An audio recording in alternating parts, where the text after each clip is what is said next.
Hidden away on this ordinary-looking street is a bistro with a retro look. This evening, a group of big kids have come here to play. There's a bit of competition. It's one against one. There's some rivalry. It's interesting.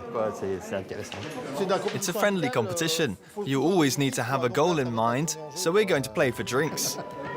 There's the game of shuffleboard, as well as kilo billon, or little skittles in Breton. It's great to learn about these local games that we'd never heard of before, and thanks to these old chaps, the rules are well explained. It makes a change from darts. These bar games all feature on UNESCO's list of intangible cultural heritage. In the afternoon after church, if there was a bit of time left before the milking had to be done, all these games would be brought out. And now, as then, the Breton language is never far away. From the bar area, a traditional melody drifts over. It's a tune that the locals come to sing each week. This evening, it's a traditional activists' anthem.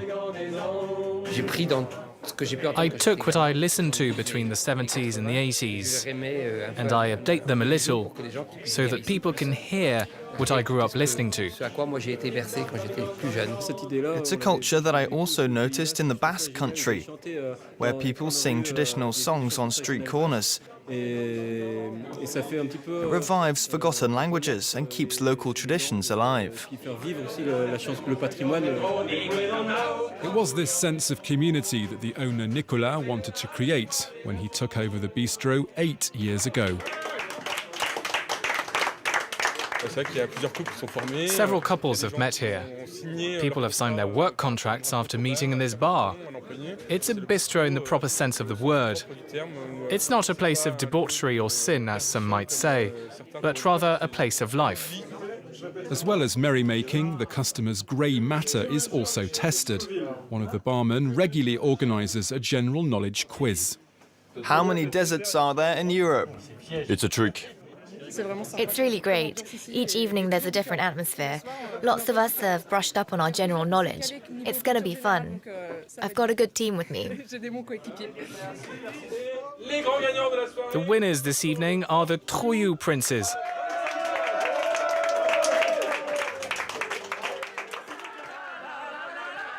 In Brest, meanwhile, the party's in full swing.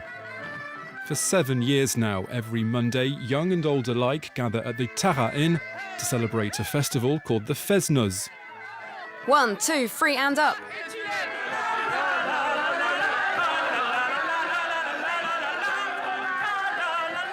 It's a real local tradition.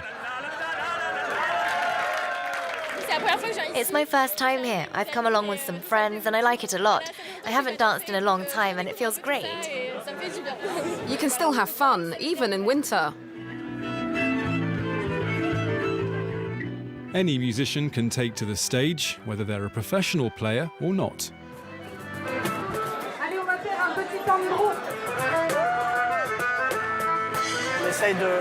We invite all musicians to come and play, and we're very grateful.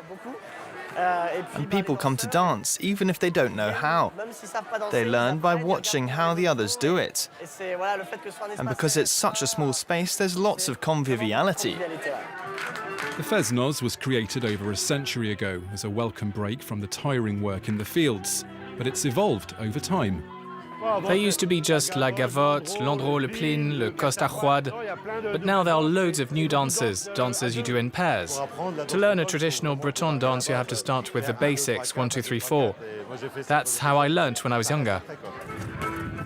While there are clearly Irish influences in this bar, the local Breton culture is still dominant.